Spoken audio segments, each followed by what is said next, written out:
Hey guys, I'm Greg. Welcome to Gregsbeerreviews today.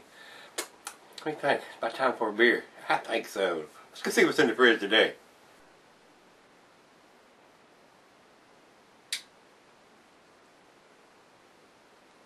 Hi everybody, thanks for stopping by Gregsbeerreviews today. Today's beer, this is my Antonia.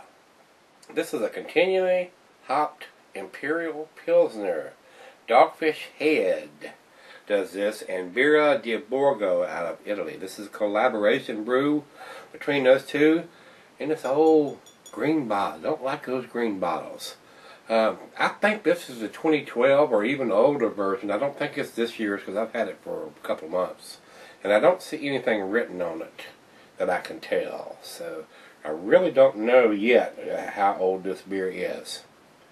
So we'll look at it once the condensation goes away, see if we can find any kind of label. They've almost got like the champagne wrap, heat shrunk wrap down on the top of the beer here, guys. American Double Imperial Pilsner, 7.5% ABV. Food pranks for this beer. The cuisine is the curried in Thai, the Pan Asian. The cheeses are the sharp blue and cheddar. The meat is game and grilled meat. The glassware is a Pilsner glass with a pokel. Says can be sold for long periods under the proper conditions. I'm pretty sure I've had this for several, 3, 4, maybe even 6 months. I'm not sure. I'd have to go back and look when I got it and where I got it. I'm not really sure. It doesn't have a sticker on it here, so I don't think it comes from. I may have bought this last year, but I'm not even sure how long I've had it. And this may be a challenge to get off. I don't think there's anything else we need to discuss here. I'm going to take my trusty little razor knife here and see if I can slice open this puppy. Alright, well, see if I can do this. Wow. Yeah, it's not going to let me get up underneath there. There we go. It's holding it back. I can't get underneath of it. I've got one here, I'm sure that will though, if this one won't. There we go. Look at that thing, it's coming out of there. Very carbonated. Very, very, very carbonated. Look at that.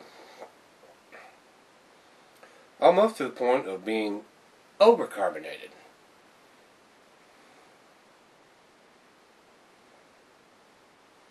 That is all I'm going to be able to get in that thing right now.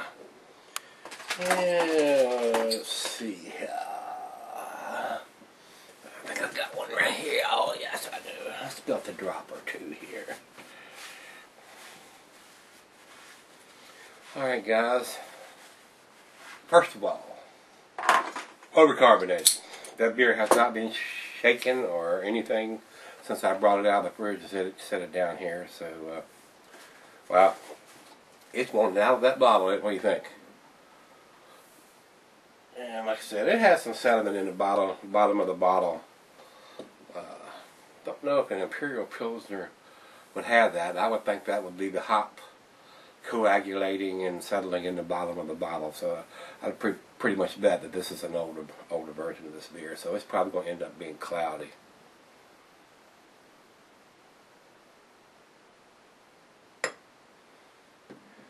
Monster Head. Overcarbonated. A lot of bubbles streaming up, of course. I can see the boil through there, but I haven't got the last of it in there. And this is a fairly big glass. Of course, this is a little bit bigger than the average bottle, too. I think it's more than 12 ounces. Yeah, 12.7 ounces. Well, I don't want this thing to be a 20-minute video on this one, guys. So, without further ado, let's get a nose on it. I'm getting some tropical fruit there. Grapefruit and mango. Very citrusy. Unlike a Pilsner, it smells. It don't really have the Belgian yeast characteristics, but it's got a lot of that tropical fruit notes going on. A little bit of oranges and tangerines. But it smells very citrusy, guys. It surely does. Well, let's give it a taste and see what we got. Cheers.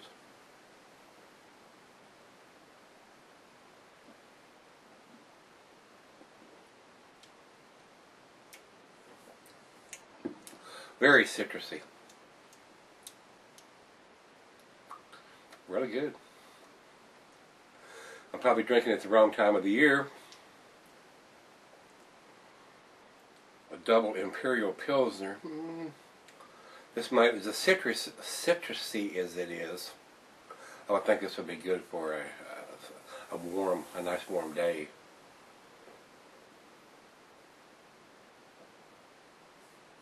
Big soapy bubbles.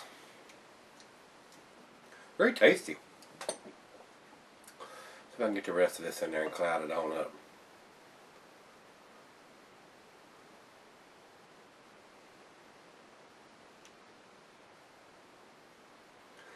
There it is, guys. And I'm looking and I see no date anywhere that I can tell. Nothing on the labels, guys, so I don't have any idea.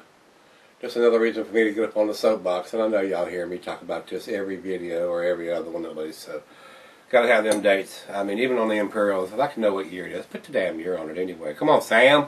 Step up to the plate. Your stuff usually has a date on it, so they need to put, you know, especially if this is a one-time brewed beer, put it on the damn label. I mean, you're only going to print the label one time, so come on.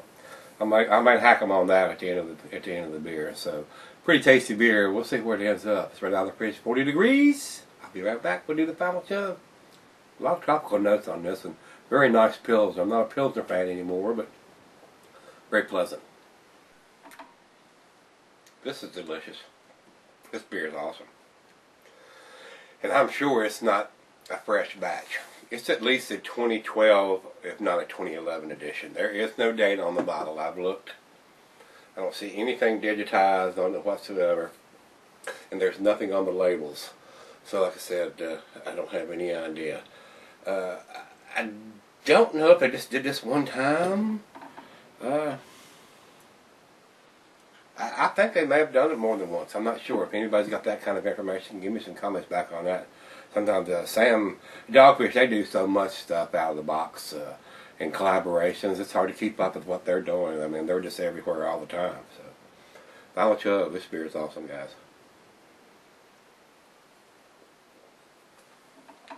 And I'm not a big Pilsner fan or lager fan anymore, and I try to be fair with those beers. This beer is awesome. I don't think it's really cheap either. I think it's a fairly pricey beer, but it's pretty damn tasty. It's pretty awesome. I will step out there and say it's probably the best Imperial Pilsner that I've had in 2013. So, it's only March, though. It's pretty tasty, guys. I'm gonna give it a 9 out of 10. I swear, if it had a date on it, I would probably give it a 10. I'd kind of like at least a year. Put the year on it. Come on, you know. Give me the year so that way I'll know, you know, when it was put in the bottle. So I've got to have that kind of information if you're going to get a 10 grade for me. Unless I absolutely know, you know, for a fact that my distributor told me this is brand new, this is fresh, this is first time, or whatever. I don't know on this one, so I'm not going to give it the 10, even though it's probably a 10 beer, especially if you're a big Imperial Pilsner fan.